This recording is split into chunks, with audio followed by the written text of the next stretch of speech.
chaud dehors et juste après le déjeuner, donc le créneau est idéal. Je vais essayer de vous réveiller. Alors, je suis ravi de vous présenter Yui. Donc déjà, pour ceux qui se demandent d'où vient Yui, c'est un kanji japonais qui veut dire simple. Et on prononce Yui. Donc moi, je suis le représentant de l'équipe produit aujourd'hui et Hassen Chayeb, représentant de l'équipe de développement. Donc on va vous raconter Yui. Yui, on est une plateforme en SaaS créée il y a 3 ans aujourd'hui.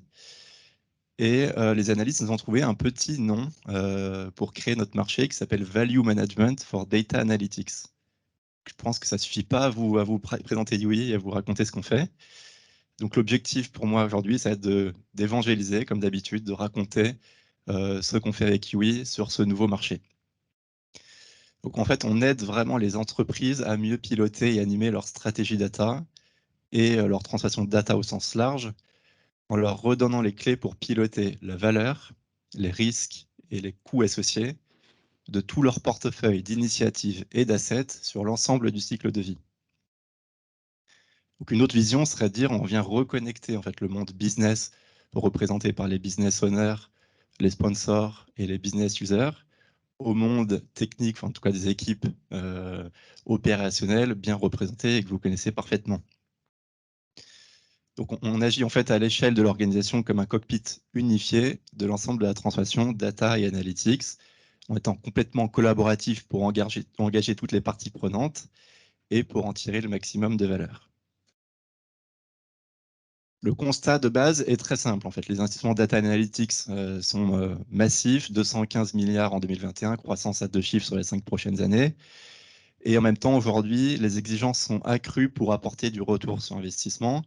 Les business sont de plus en plus critiques et attendent vraiment que les projets data soient en support de leurs enjeux. Et en parallèle, on observe qu'on a toujours les mêmes taux d'échec. Entre 80 et 85% des projets ne parviennent pas à délivrer de la valeur. Et les causes racines sont systématiquement les mêmes. Ce n'est pas des problèmes techniques, mais organisationnels. On pourrait citer des problèmes d'acculturation data, des problèmes d'adoption de la part des utilisateurs, des risques qui ne sont pas maîtrisés en termes de data privacy ou d'éthique sur les modèles, etc.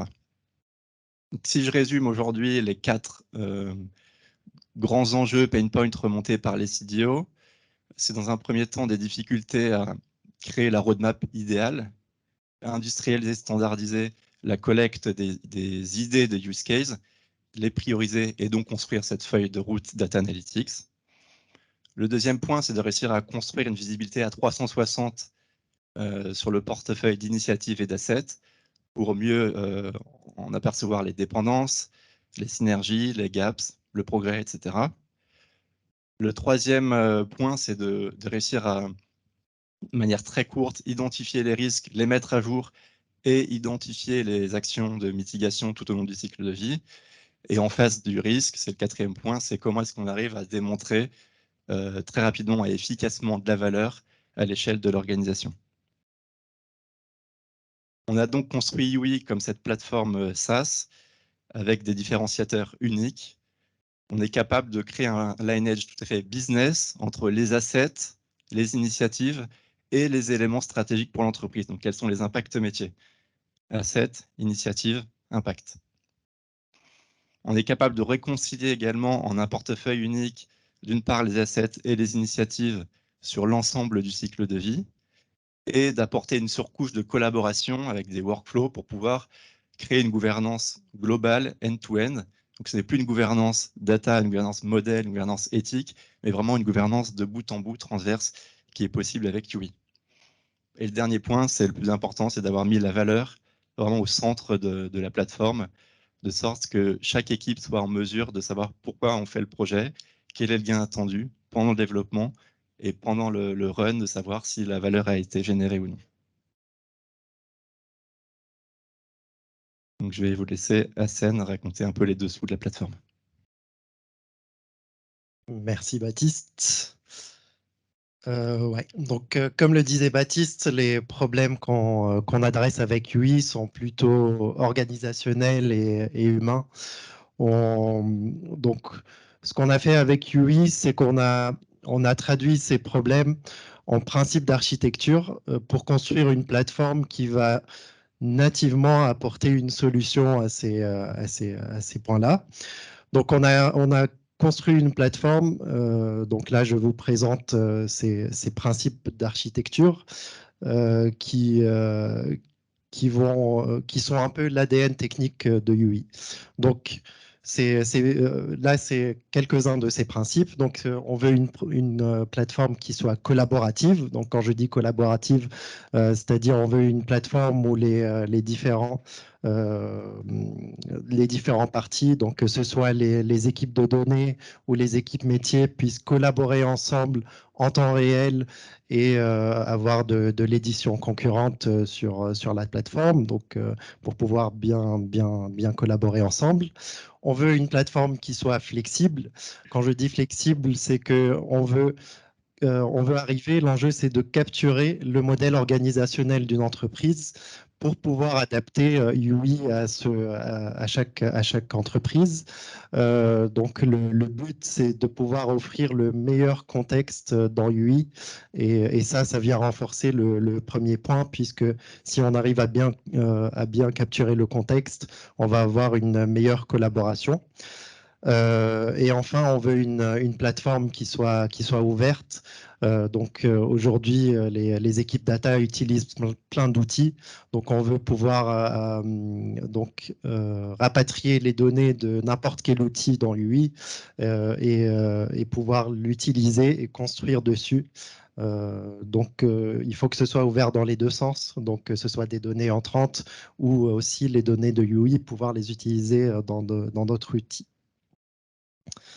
Donc pour la partie collaborative, je vais vous présenter un petit peu l'architecture de UI pour pouvoir avoir cette collaboration.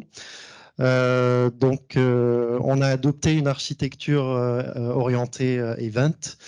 Donc à gauche, vous voyez ici notre source de vérité qui va être un stream d'event. Pour pousser les nouvelles updates aux clients, on va avoir une connexion SSE, donc Server Sent Event, ce qui va permettre, dès qu'il y a une nouvelle entrée dans le stream d'event, de directement l'envoyer vers tous les clients. Donc, on n'a pas besoin de faire du poll côté client, c'est directement le serveur qui va envoyer les nouveaux events. Et les clients, quand ils ont des nouvelles updates, vont envoyer une requête HTTP avec le contenu de l'event. Donc, si je prends un cas simple, je suis un client, je fais un petit update sur l'application, donc sur le front-end. La première chose, c'est qu'on a ce qu'on appelle un optimistic update, c'est-à-dire qu'on va directement update le front-end du user, comme ça il voit directement ce qu'il a fait, on n'attend pas de faire un aller-retour avec le serveur. Et ensuite, on va envoyer cet event au back-end. Ça va passer par une étape de règles métiers et de validation d'accès. Pour être sûr que le client a bien le droit de faire ce qu'il a demandé. Et ensuite, c'est ajouté donc dans le stream d'event et c'est envoyé à tous les clients. Donc ça, c'est le cas simple. Dans un cas plus complexe, on peut imaginer que quand un utilisateur fait une update, avant que l'event arrive vers le serveur, il y ait d'autres events, d'autres clients qui arrivent. Donc, dans ce cas-là, le client va recevoir, donc on a quand même la partie optimistic update qui a été faite, mais ensuite on va recevoir d'autres événements. Et donc, qu'est-ce qui se passe dans ce cas-là? C'est la partie que j'ai appelée ici concurrency handler. Ça va faire une opération un peu comme sur Git. En fait, ça va prendre la dernière update qui a déjà été appliquée. Ça va faire un rollback comme sur Git, puis appliquer tous les events qui sont arrivés entre-temps, et enfin réappliquer les updates qu'on avait rollback juste avant. Donc, c'est ça qui permet un peu de résoudre les problèmes de concurrence et ça nous permet d'avoir une interface vraiment temps réel. Donc, dès qu'on fait n'importe quel changement, on voit les changements de tout le monde en même temps. Maintenant, je vais passer à la partie flexible. Donc, pour expliquer un peu plus la partie flexible, je peux essayer de prendre des exemples. Donc, les choses qu'on essaye de capturer dans UI, c'est vraiment toutes les spécificités d'une organisation. Donc, par exemple, si une organisation est présente dans plusieurs pays, on va devoir trouver cette organisation-là dans UI, donc une liste des pays où l'entreprise est présente. Pour l'organisation des équipes aussi, s'il y a des data engineers, data scientists, data analysts, on va vouloir trouver l'organisation des équipes, la liste aussi des différents employés et d'autres catégorisations. Donc, si par exemple, dans mon portfolio d'initiatives, je veux faire une catégorisation par type d'initiative, je dois pouvoir appliquer la catégorisation qu'utilise chaque entreprise. Et voilà, donc je pourrais aussi assigner un data owner qui est un tel employé, qui appartient à telle équipe, etc. Donc, c'est ça ce que je veux dire par flexible, c'est-à-dire pouvoir capturer vraiment les détails et les spécificités d'une organisation. Donc, comment on est arrivé à faire ça avec UI? Là, je vous présente un schéma qui contient 3 couches. Donc là, je vais commencer par la couche du bas, qui est un peu la couche fondamentale. Donc la couche du bas va contenir tous les modèles de UI, donc ceux qui vont définir les fonctionnalités de UI. Et cette couche-là va aussi définir les bases pour la couche suivante, qui est la couche de modèle d'information. Et donc c'est dans cette deuxième couche qu'un administrateur de la plateforme va pouvoir définir tous les modèles dont il a besoin. Donc ici, il va pouvoir créer un modèle, par exemple, qui s'appelle pays.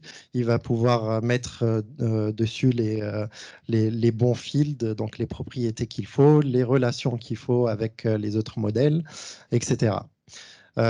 Et enfin, tout au-dessus, on a la couche instanciation. Donc, dans cette couche, chaque utilisateur, selon les droits qui lui ont été accordés par la couche du dessous, excusez-moi, donc va pouvoir venir créer des objets, des instances, des différents modèles qui ont du modèle du dessous, donc du modèle d'information.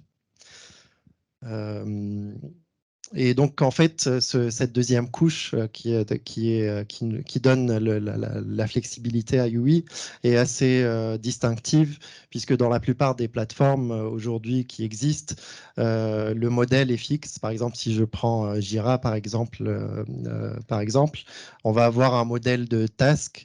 On va pouvoir créer des tasks dans Jira, des épiques, etc. Mais on ne va pas pouvoir créer d'autres modèles pour capturer plus de contexte. Ici, je vais vous parler de la partie open de la plateforme. Donc, les carrés que j'ai représentés ici représentent les modèles dont je parlais tout à l'heure.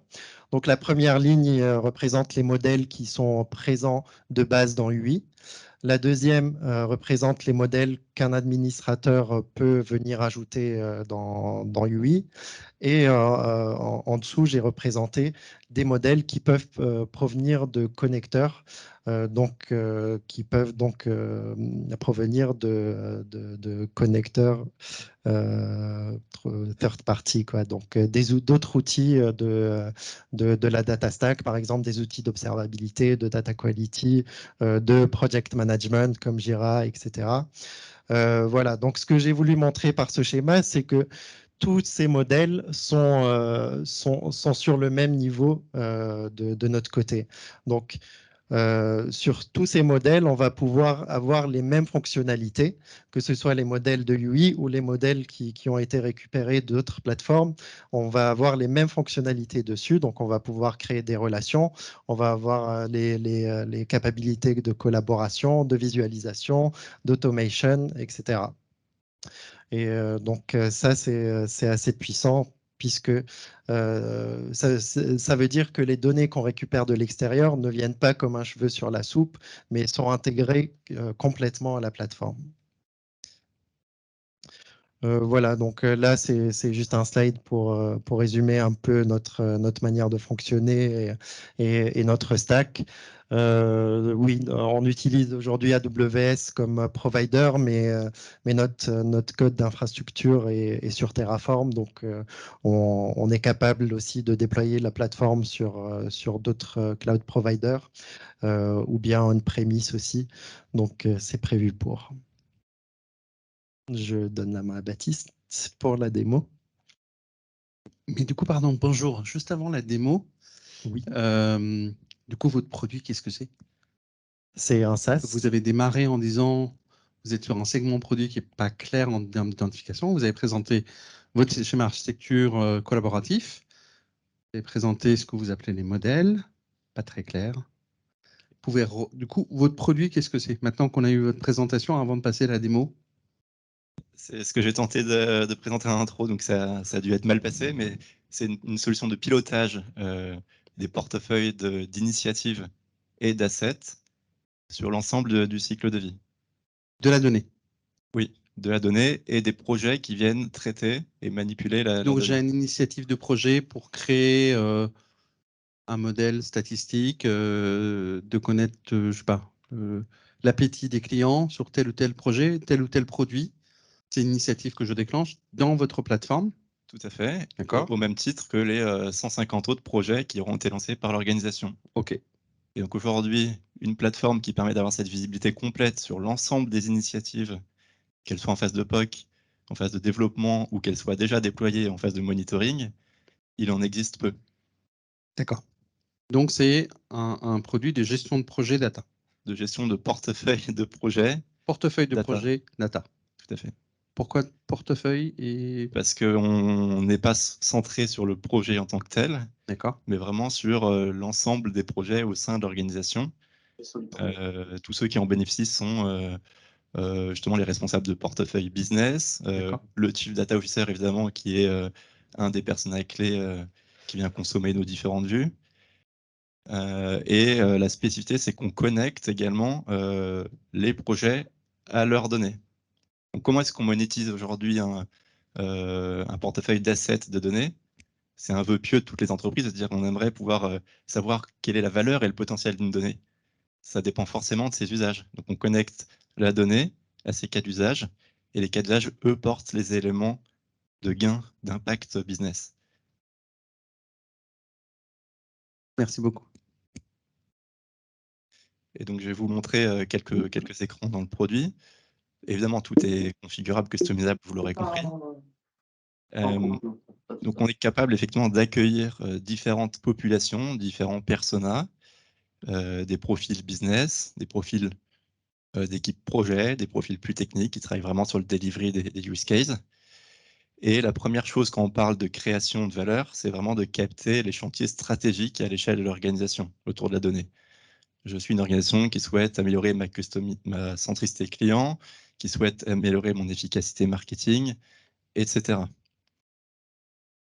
Donc on peut rentrer dans le détail de ce chantier stratégique, voir quels sont ces éléments de planning, comment est-ce qu'on mesure la performance de ce chantier stratégique, et quel est le portefeuille de use case qui permet réellement de l'implémenter et de le délivrer.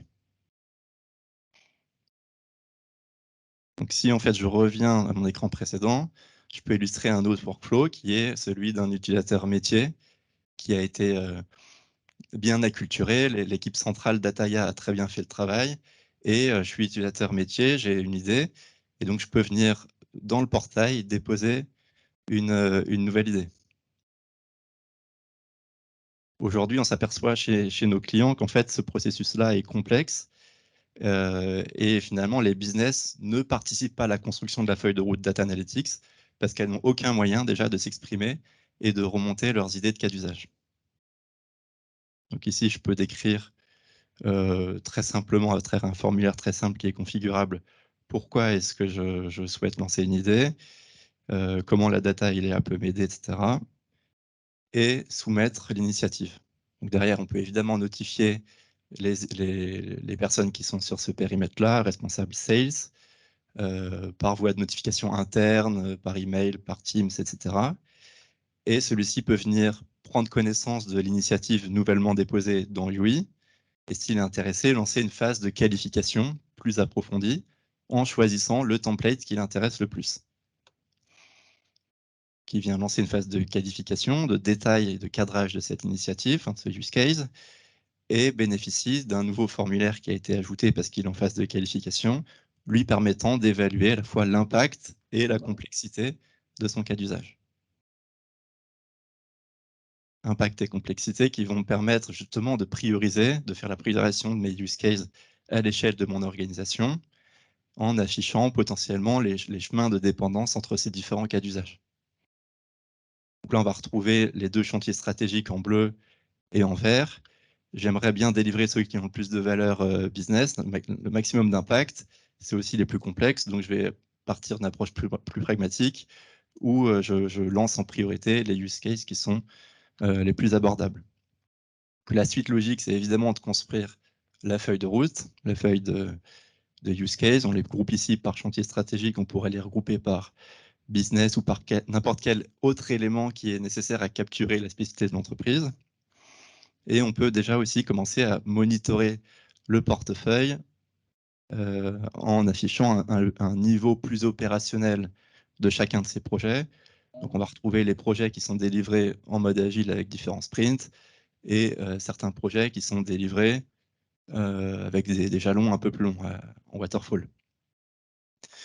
Ici, je vois que mon projet MMM Data Readiness est rouge sur la dimension coût at risk. Donc je suis curieux, j'ai envie de rentrer dans le détail du projet pour essayer de comprendre pourquoi. Et je vais pouvoir retrouver les coûts totaux cumulés depuis le début du projet, sa contribution par semaine, et puis après les contributions par type de coûts.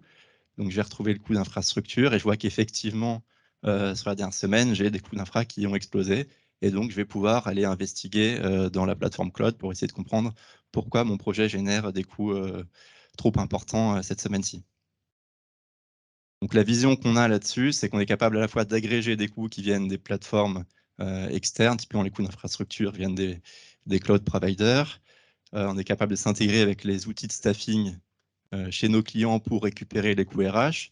Et on est capable d'agréger toute cette information et voilà, de calculer les coûts totaux. En face de ces éléments de coût, je serais très intéressé d'y mettre des éléments de valeur. Et donc là, c'est pour montrer comment mon projet en question vient générer de la valeur pour les équipes clientes. Il y a 3 gros impacts qui ont été identifiés sur ce projet, c'est améliorer le NPS, augmenter le revenu et réduire le churn. On est capable de les quantifier et de les mesurer avec certaines métriques business. Donc si je vais dans le détail d'un impact, je vois quelle est ma baseline, quelles sont mes cibles, comment je peux quantifier les gains dans le temps. Et si je vais dans le détail de la métrique, je vais retrouver son évolution, son objectif et surtout ses différentes contributions. Il n'y a pas qu'un seul projet qui contribue à améliorer le churn, il y en a plusieurs et c'est une manière unique de voir pour une métrique business quels sont les différents use cases qui contribuent à améliorer cette métrique.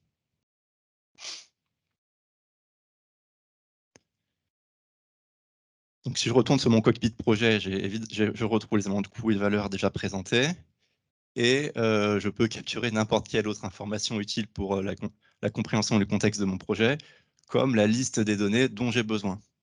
Donc ici, on peut se projeter sous le persona data scientist qui, en début de projet, vient déclarer l'ensemble des données dont il a besoin pour délivrer son projet, avec éventuellement quelles sont les variables, etc., pour quand il en a besoin, quelles sont les sources de données qui permettent d'y répondre.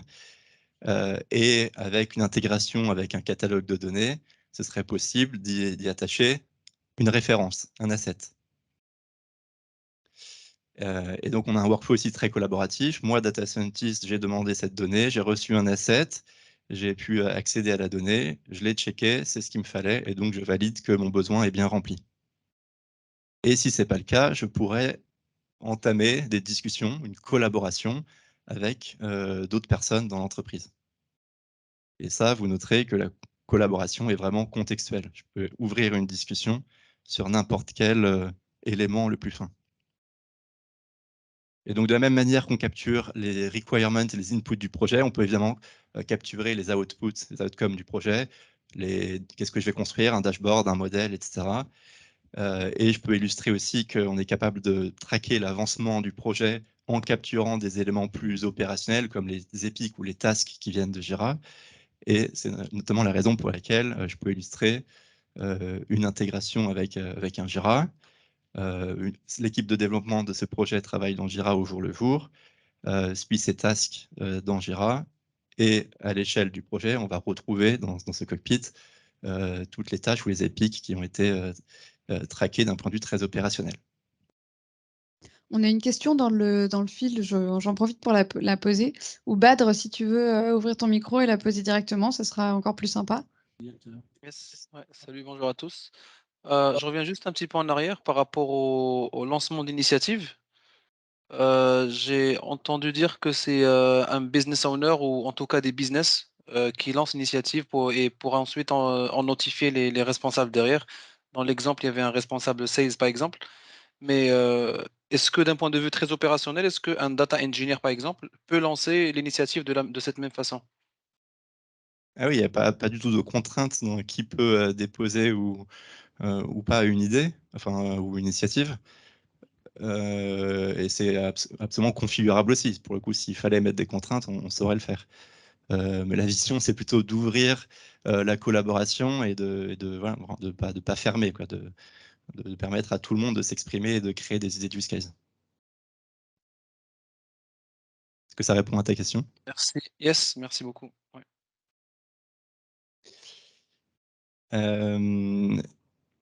Oui. Et donc, on peut derrière consolider, agréger l'information au niveau portefeuille, retrouver des vues dashboard pour pouvoir piloter effectivement les coûts ou les éléments de valeur à un niveau qui n'est pas celui du projet, mais celui du portefeuille. Et j'ai beaucoup parlé des initiatives, mais en fait, on pourrait parler de la même chose des assets de données, représentés ici par des familles de données. Et donc, ma famille, elle a N assets qui sont utilisés sur différents cas d'usage qui ont des impacts business. Voilà, je pense que ça suffit pour la partie démo. Et je vous propose de faire une petite synthèse rapidement sur un cas client. Donc aujourd'hui, Orange France, on est en train de terminer le déploiement qui a été initié au début de l'année. Orange a lancé il y a 2 ans un gros programme de transformation de data et IA avec des enjeux assez clairs, être en support très rapide des business lines, avoir une gouvernance globale, donc vraiment end-to-end, mais pas trop lourde, vraiment au bon niveau.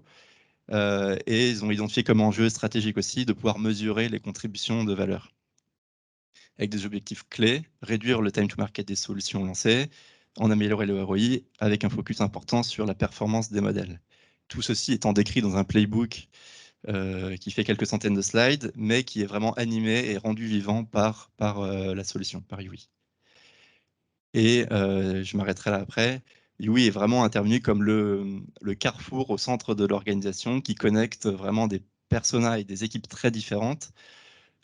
Évidemment, les business lines dont je parlais plus tôt qui viennent contribuer en déposant des idées, en collaborant sur les projets, en suivant l'avancement, mais les prescripteurs de guidelines. Et ceux-ci sont très importants parce que ils ont des rôles et des missions qui sont clés, faire respecter les exigences sécurité sur l'ensemble des projets, certains prescripteurs sur la dimension éthique, donc ils ont capturé sous forme de formulaires très complexes toutes les questions qui permettent de verrouiller les risques d'éthique vis-à-vis des modèles. Pareil pour la data privacy. Et toutes ces guidelines étant capturées dans l'outil sous forme de checklist, de sorte à s'assurer que l'ensemble des projets qui sont lancés par l'organisation soient compliant parce qu'ils ont vraiment répondu à l'ensemble de ces exigences et guidelines, sécurité, qualité, éthique, etc. Et puis l'autre profil que je voudrais mentionner, c'est le contrôle de gestion. On a réussi à les impliquer dans le produit pour approuver les budgets des différents programmes, valider les cibles des business cases, donc des gains potentiels attendus par les différents projets, et dans le temps pouvoir vraiment mesurer les contributions de valeur. Et finalement, la prochaine étape avec eux, c'est de terminer par la partie réutilisation des assets. Ils sont en cours de déploiement d'un catalogue de données. Et avec cette intégration. C'est la mère de mon fils. Hein. Il y a un micro, Patrick, si tu peux éteindre ton micro ou poser une bonne question peut-être. Et donc avec une intégration catalogue, on va vraiment pouvoir capturer les assets, voir dans quels projets ils ont été réutilisés et encourager, vraiment faciliter la réutilisation des assets par les différentes équipes projet. Merci beaucoup. Questions dans la salle ou à distance? J'étais toujours en petite primeur à distance. Est-ce que digital? Il y en a un qui a une question à distance ou pas? Moi, j'ai une autre question, s'il vous plaît, si vous permettez. Je ne suis pas spécialiste data, mais en côtoyant des équipes data, j'ai pu comprendre et apprendre des choses. J'ai l'impression que votre outil, que Yoi, possède plusieurs features, mais ces features-là, ces fonctionnalités, ces capabilities sont aussi disponibles sur d'autres outils, sur le marché.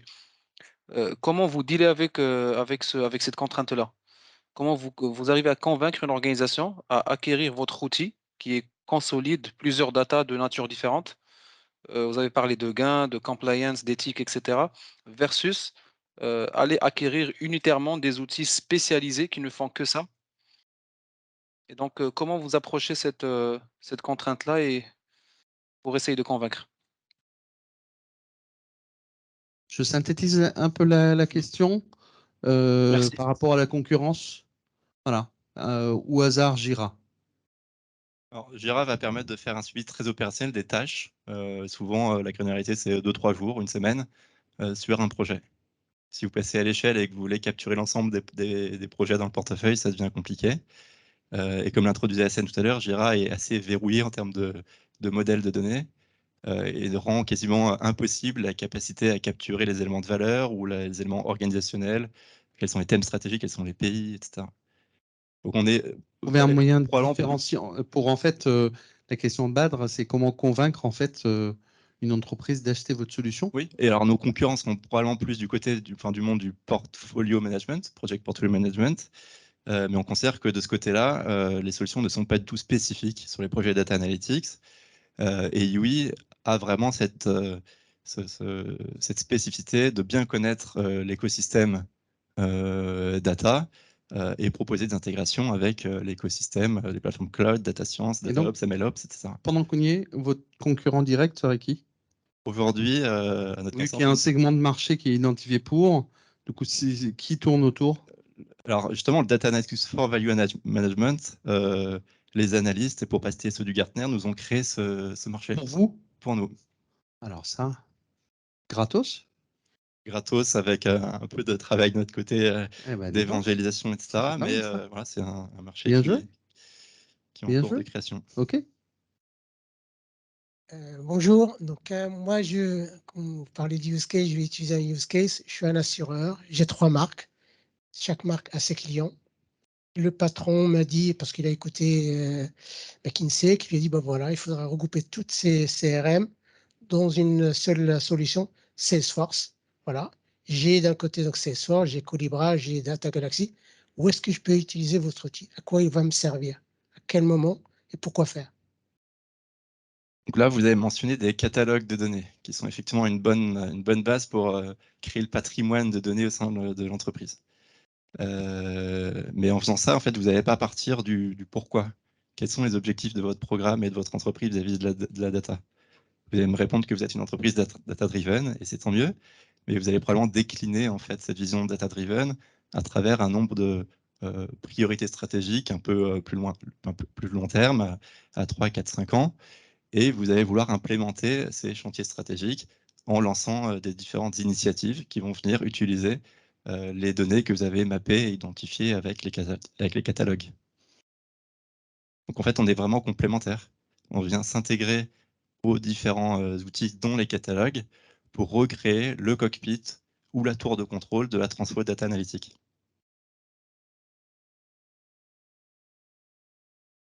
Je ne suis pas sûr d'avoir convaincu.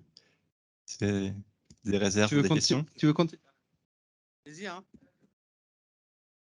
Hein. Désolé, donc tu réponds pas en fait effectivement à la question. Si tu veux, la transformation, si tu veux, de 3 bases de clients, je prends un exemple, un client, il y a 60 attributs, l'autre, en fait, il a 50, l'autre, il a 30, etc.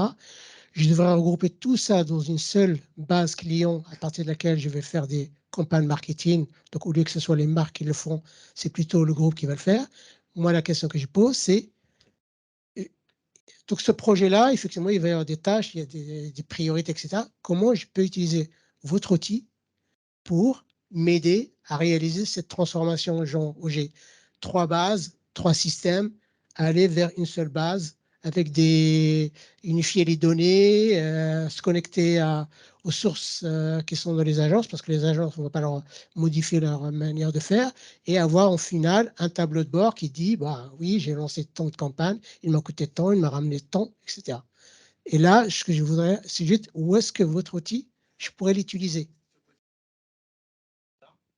Alors, sur le suivi du projet, pouvoir comprendre pourquoi on le fait, qui sont les différentes personnes qui vont être clés pour travailler sur ce projet, quelles sont les différentes données justement à rationaliser, oui, on pourrait effectivement capturer toutes ces informations-là. Après, je n'ai pas encore en tête vraiment le cas d'usage et je serais ravi d'en discuter sur une discussion plus tard. Oui, bonjour Renaud, CCI. J'ai une petite question sur la mesure du ROI. Je pense qu'il y a des big cases qui sont établis, donc qui sont peut-être qu'on peut lier directement à une activité commerciale.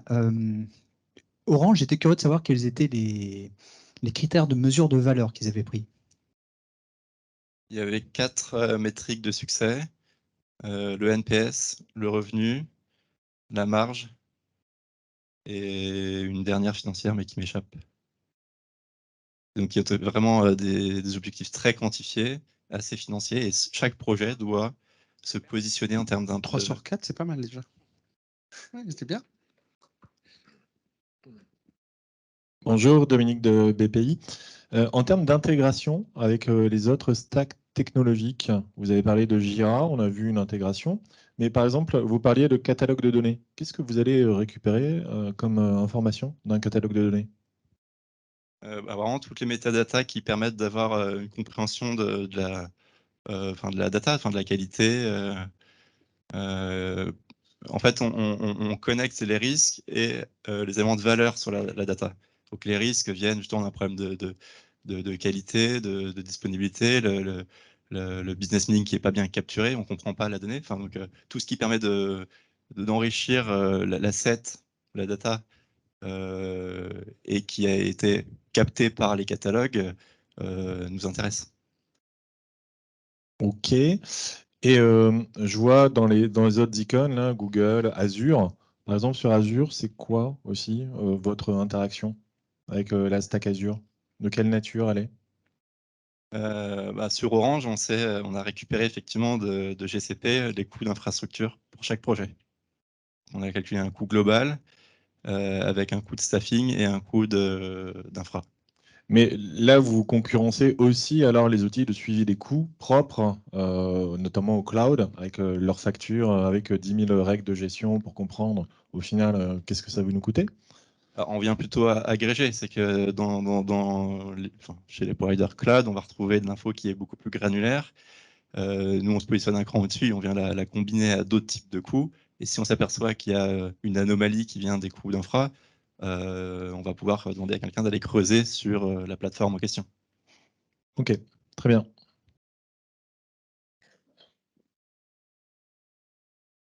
Bonjour, Marcio pour BPI.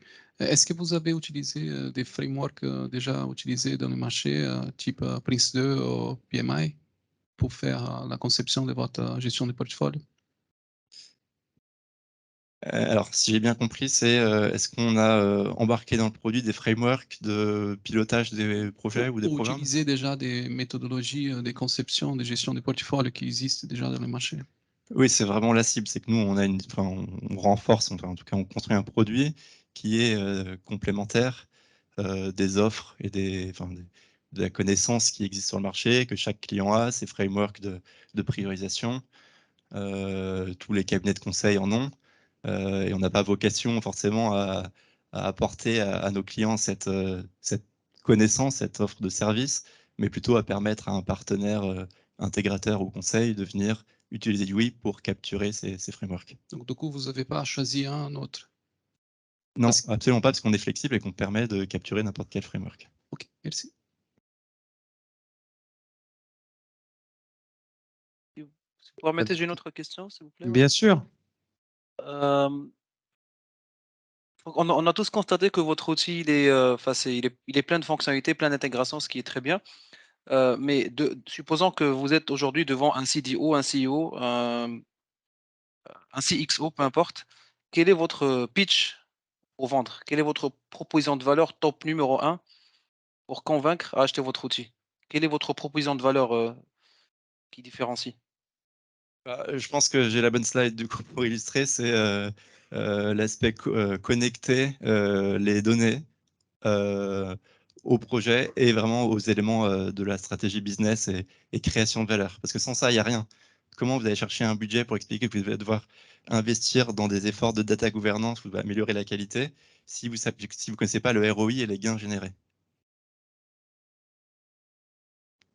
Donc ça, c'est vraiment un élément qui est important. Et puis après, évidemment, la visibilité sur l'ensemble des portefeuilles et tous les CDO qui connaissent la complexité de l'organisation et qui connaissent à quel point l'information elle est répartie dans différents pays, dans différentes business units, dans différents systèmes, savent qu'avoir une vision unifiée à 360, c'est précieux, ça permet de gagner du temps et de la productivité. Merci beaucoup. Merci. S'il n'y a pas d'autres questions, en tout cas, tu te posais la question si à 14 h, c'est le bon horaire. Je pense que tu as bien réveillé la salle. Il y a eu quand même beaucoup de questions autour de... je remercie parce que vous êtes très jeune. Vous avez moins de 1 an? 3 ans. 3 ans Vous avez d'existence. 3 ans d'existence? Oui, absolument. Et on a Eh ben, commencé la vente il y a 1 an. Eh ben, longue vie à UI. Merci Merci beaucoup. beaucoup.